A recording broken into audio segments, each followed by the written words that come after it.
So we've recently, people say that Range Rovers are always going wrong and the trouble. We sell a lot of them.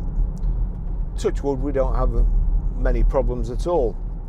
Recently, we've had 3 with air suspension faults. And as usual with motors, anything to do with motors or pumps, if they're not used, they seize up. Anyhow, I think we get them for about £350. Although if you have it fitted in a workshop, it's no doubt retail will probably be about 600 quid plus the fitting.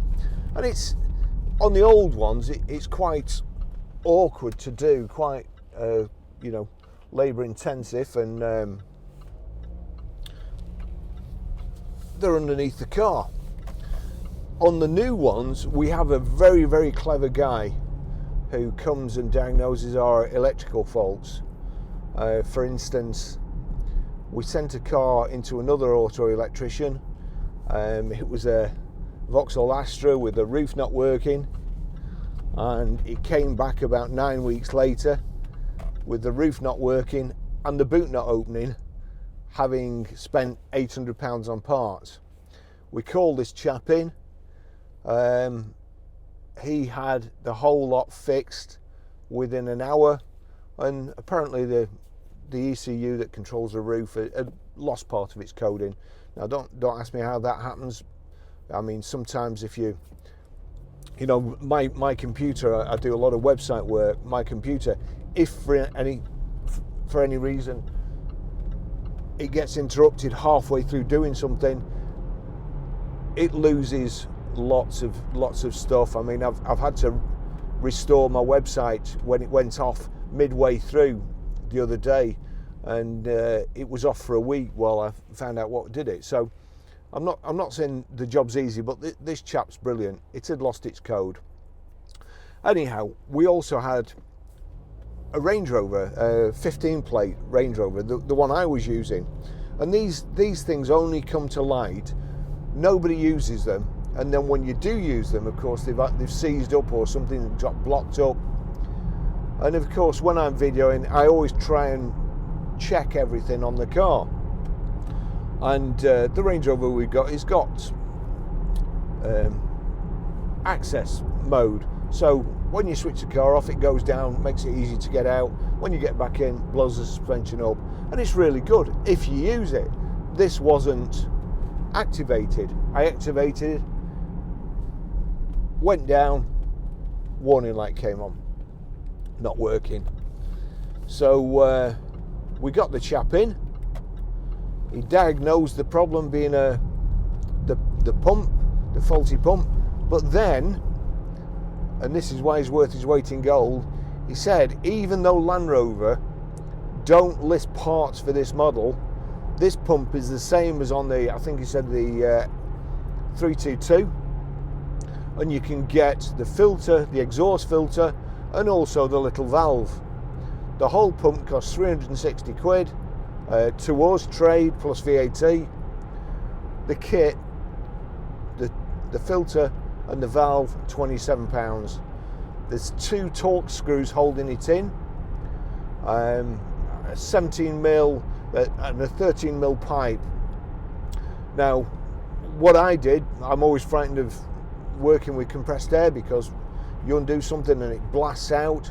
So I put the suspension to the bottom, and then I undid the pipe very gingerly just to let any air come out, should there have been any in the system. As it happens, there wasn't.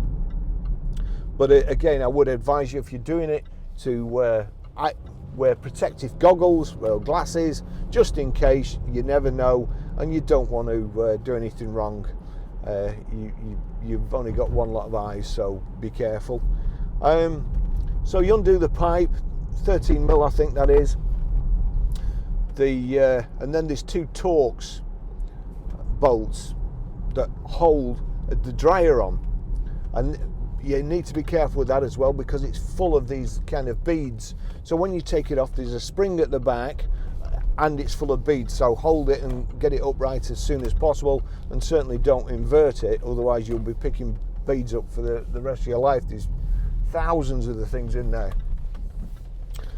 Then it's a matter of another 2 Torx screws to take this little valve off, put it back in, make sure it's sealed, put the unit back on.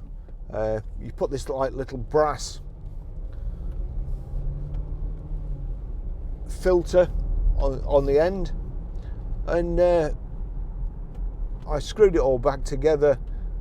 Lo and behold, worked perfectly. It saved us £325 plus VAT, and it could possibly, if your car's got the same symptoms, it's possibly worth you doing. It'll save you a lot of money. It's easy enough to do at home. The air pump in the newer shape Range Rovers is underneath the spare wheel in a little circular container. There's just some clips you have to just lever off, and then it is a really easy job and could save you a lot of money. So I'll put the part numbers in this video, and I hope it helps you. I hope it saves you money. But apart from that, don't be frightened of buying a Range Rover, because we certainly don't get any trouble. The air suspension just recently, the ones that, because nobody notices, they never use it. The ones that went wrong is me testing one, another person at work, they have a barrier that they have to get under, so putting it up and down, and probably never ever been used before. And then somebody with an elderly relative that needed to get in the back, and they were putting the car down. So like they say, if you don't use it, you lose it.